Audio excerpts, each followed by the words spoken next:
Hello friends, आज की video में मैं आपके साथ में अपने पूरे घर के फर्नीचर का मेकओवर शेयर करने वाली हूं और साथ में ये भी शेयर करूंगी मटेरियल कहां से लिया, उसकी क्या कॉस्टिंग आई और उसे हमने घर पे किस तरीके से बनाया। तो मेरे घर पे जो फर्नीचर है वो टीक वुड का सॉलिड वुड का फर्नीचर है जो कि बहुत ही पुराना है। इस तरीके के फर्नीचर मार्केट में बहुत ही कॉस्टली मिल रहे थे, तो हमने सोचा कि इसी का मेकओवर करते हैं नया फर्नीचर लेने की बजाय।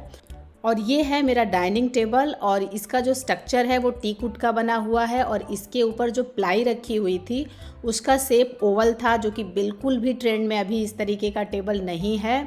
तो हमने क्या किया कि इस प्लाई को इसके ऊपर स्क्रू से जाम करा दिया है। इसके ऊपर हम रखने वाले हैं ग्रेनाइट।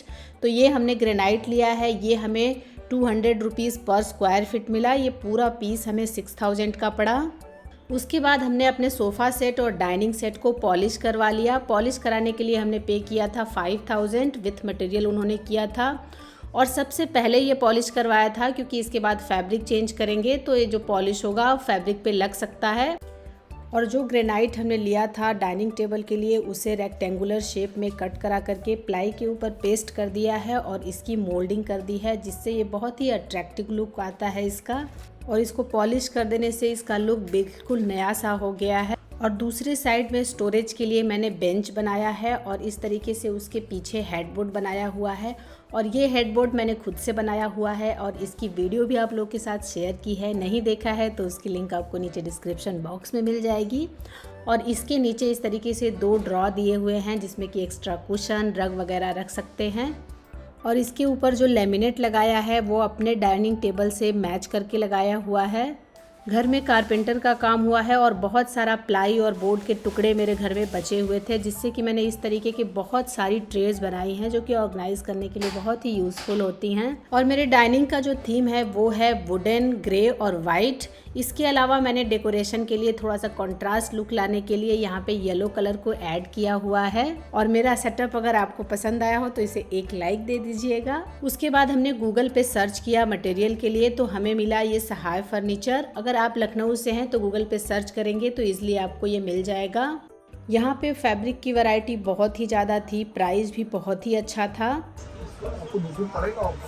200 रुपये। और यहाँ पे इतनी शौक मैं इसलिए हो गई क्योंकि मैंने डाइनिंग टेबल के बेंच के लिए जो हेडबोर्ड बनाया हुआ है उसके लिए जो फैब्रिक लिया था उसकी कॉस्ट थी 500 रुपीज़ और यहाँ मिल रहा था वही 200 रुपीज़ पर मीटर।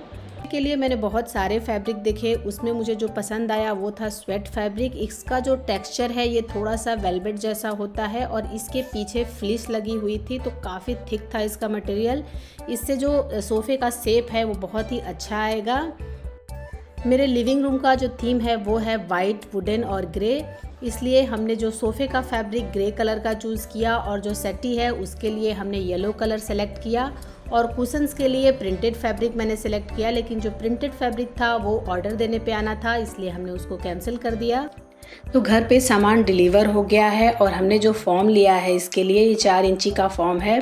ये स्लीप वेल का प्राइमो कूल 32 डेंसिटी का फॉर्म लिया है हमने।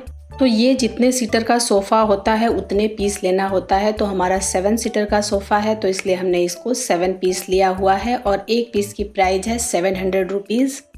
और ये है फेविकोल का सिंथेटिक एडहेसिव जो कि फॉर्म को चिपकाने में यूज़ होता है। और ये है 1/2 इंची का फॉर्म जो कि फॉर्म को कवर करने के लिए होता है और ये 1 इंची का फॉर्म है जो हैंडल के लिए है। उसके बाद ये है 2.5 इंची का फॉर्म जो बैक साइड में लगेगा। और ये येलो कलर का हमारा काउच का फैब्रिक है और जो ग्रे कलर का है वो हमारे मेन सोफ़े का फैब्रिक है। और जो कुशन के लिए हमने प्रिंटेड फैब्रिक लिया था उसे हमने कैंसिल कर दिया था क्योंकि वो ऑर्डर देके आता उसमें 4 दिन लग जाते।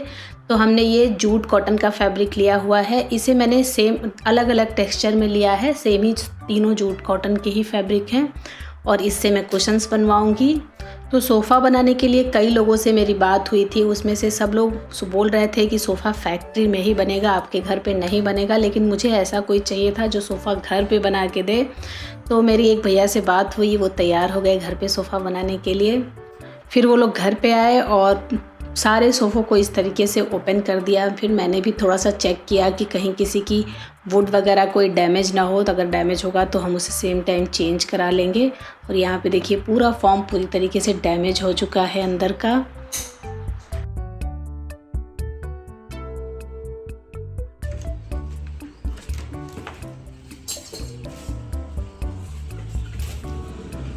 और सोफ़ा बनाने में जो सबसे मेन रोल है वो इस कंप्रेशन मशीन का है।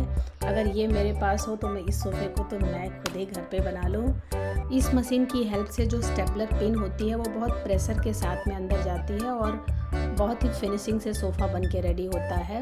और यहाँ पे बैक साइड में मैंने जो डिज़ाइन पढ़वाई थी भैया उसे स्टिच कर रहे हैं। यहाँ पे लाइन के बीच में मैंने 4-4 इंची का गैप रखवाया हुआ है। और सोफ़ा बनाने का जो चार्ज था वो था 1000 रुपीज़ पर सीट, और जो मटेरियल टोटल आया था वो था 20,000। तो आप इस तरीके से टोटल कॉस्ट निकाल सकते हैं। जूट का फैब्रिक जो लेकर के आई थी कुशन्स बनाने के लिए, उससे मैंने अलग अलग साइज़ के कुशन्स बना लिए हैं और हमारा सोफ़ा बन के बिल्कुल रेडी हो गया है। और सोफ़े का लुक देखने के बाद ऐसा लग रहा है कि हमारा डिसीजन बिल्कुल भी सही था नए सोफ़ा नहीं लेने का। और ये पुराना सोफ़ा घर के थीम के साथ इतना परफेक्टली जा रहा है। और आपको अगर किसी भी वजह से ये वीडियो पसंद आई हो तो वीडियो को एक लाइक ज़रूर दीजिएगा। Thanks for watching.